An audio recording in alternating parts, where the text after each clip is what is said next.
We're covering this story from all angles with live reports from NBC correspondents across the region with the latest on the identities of those hostages as we are learning them in real time now. Also from the White House, we have details on the Biden administration's key role in getting this deal together. Plus the tenuous nature of the 4-day ceasefire that appears to be holding for now, as well as Israel's new warning to Palestinians to stay in South Gaza as aid trucks begin to arrive as part of this deal.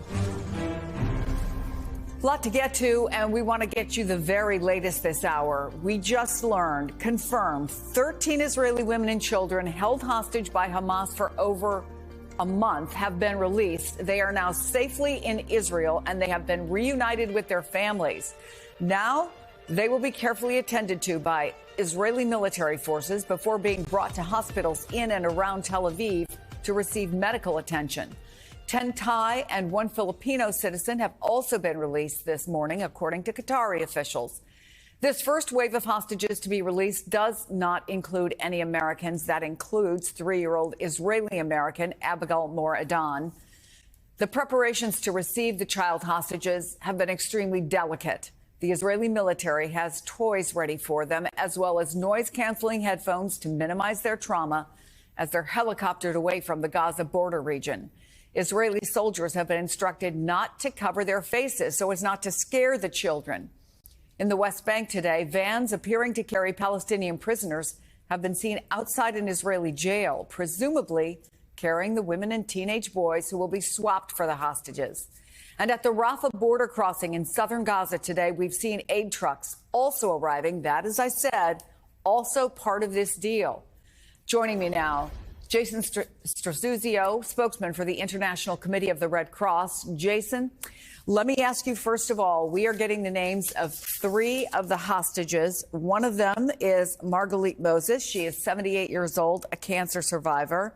There is also 72-year-old Adina Moshe, who was kidnapped from her kibbutz. In addition, we have a third person and a daughter, Danielle Aloni, and her 6-year-old daughter, Emilia.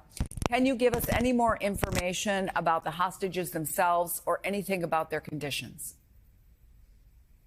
So the release operation today that was just completed a short while ago, that involved 8 of our personnel picking up the total of 24 hostages that you've mentioned.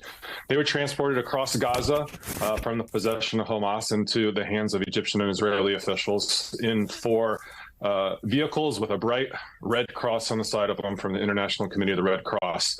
I do want to say that I think that the emotion here is relief for those hostages, relief for their families, and also eagerness and anxiety for the other families and hostages who are yet to be released. To address your question as to their health, their condition, some of the details about the personnel that were in those vehicles that you've already identified, it's part of our work that we would protect the privacy of the people inside. We're just glad that we were able to move them from one place that was not safe to a place that is much more safe.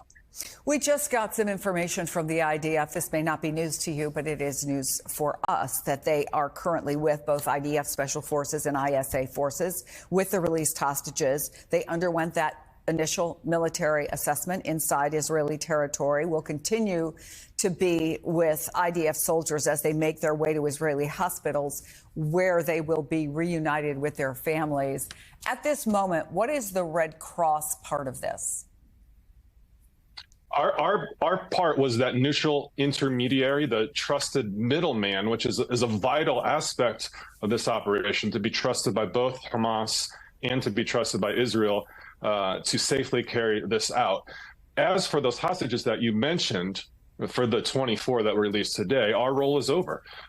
We were just, in this case, the middleman transporting it, and now they're in the hands of the authorities. Obviously, they'll do medical checks and then into the hands of their family and whatever recovery they need to take there. I could add that the operation at large is still ongoing. The other half of this is that the Palestinian detainees that you mentioned are being transferred even as we speak. So that our role in that operation is still taking place. Can you tell us anything about the possibility of the Red Cross getting in to, first of all, confirm that the other hostages who are being held are alive, what their medical conditions are, and what their needs, any specific needs may be, if and when they are released. We've been insisting on access to these hostages from day one. We want to do exactly what you just mentioned, check on their health, deliver medication if possible, if needed rather, and to be able to facilitate contact with their family. We've been asking that. There were reports that this was part of the deal. From our point of view, it's something that we're still insisting that be made available to us, but we don't yet have permission to do that.